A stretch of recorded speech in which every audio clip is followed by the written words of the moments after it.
आणि आता मराठी भाषेसंदर्भातली या क्षणाची सर्वात मोठी बातमी, कारण मराठी भाषेला अभिजात भाषेचा दर्जा देण्याबाबतचा शासन आदेश हा आता जारी झालाय। केंद्रीय सांस्कृतिक मंत्री गजेंद्र शेखावत यांच्याकडून हा शासन आदेश जो आहे तो सुपूर्द करण्यात आलेला आहे।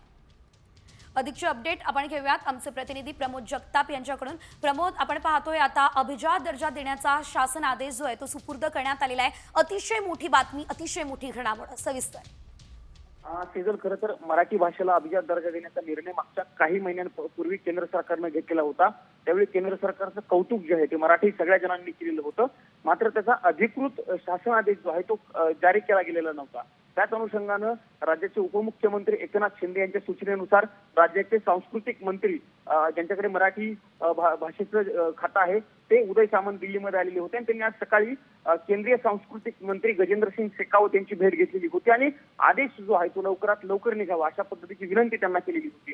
बैठकीनंतर सकाळच्या उदय सामंत यांनी माध्यमांशी बोलताना सांगितलेलं होतं की शेखावत यांच्याकडून आश्वासन दिलं गेलेलं आहे की पुढच्या तासाभरात ह्या आदेशाची अधिकृत प्रत जी आहे ती जारी होईल आणि ती प्रत जी आहे ती आता जारी करण्यात आलेली आहे। त्यामुळे मराठी जणांसाठी ही खूप मोठी कौतुकाची आणि आनंदास्पद बातमी आहे असं आपल्याला एक प्रकारे म्हणावं लागेल। आता मराठी भाषा जी आहे ती अधिकृत पद्धतीने अभिजात झालेली आहे असं आपल्याला एक प्रकारे म्हणता येईल। सेजल, पुढच्या महिन्यामध्ये 21 तारखेपासून राजधानी नवी दिल्लीमध्ये अखिल भारतीय मराठी साहित्य संमेलन होणार आहे आणि त्या साहित्य संमेलनापूर्वी अभिजात दर्जाची प्रत दिल्यामुळे मराठी मनांच्या किंवा मराठी जनांच्या कामामध्ये एक प्रकारे अभिमानाचा झेंडा रोवला गेला असं आपल्याला एक प्रकारे या निर्णयामुळे म्हणावं लागेल।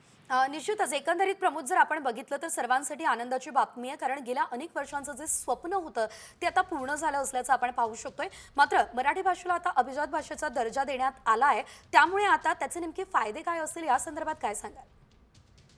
मराठी भाषा ही जी आहे ती अधिकृत पद्धतीने आता कागदोपत्री अभिजात झालेली आहे, कारण अनेक भाषा ज्या आहेत त्या त्या भाषेला अभिजात दर्जा दिला जात होता आणि महाराष्ट्राची किंवा मराठी भाषेची ही मागणी गेल्या काही वर्षांपासून पेंडिंग होती। आठवत असेल सेजल तर राज्याचे मुख्यमंत्री पृथ्वीराज चव्हाण जेव्हा होते तेव्हा त्यांनी एक समिती स्थापन केली होती आणि त्या समितीनं केंद्राकडे ही विनंती केलेली होती की मराठी भाषा ही खूप वर्षांपूर्वीची जुनी भाषा आहे, त्यामुळे या भाषेला अभिजात निश्चितच। खरं तर प्रमोद, धन्यवाद दिलेल्या सर्व माहितीसाठी। एकंदरीत जर आपण पाहिलं तर आता गेल्या अनेक वर्षांचं स्वप्न पूर्ण झालेलं आहे आणि सर्व निकषांमध्ये आता मराठी भाषा ही बसली आहे।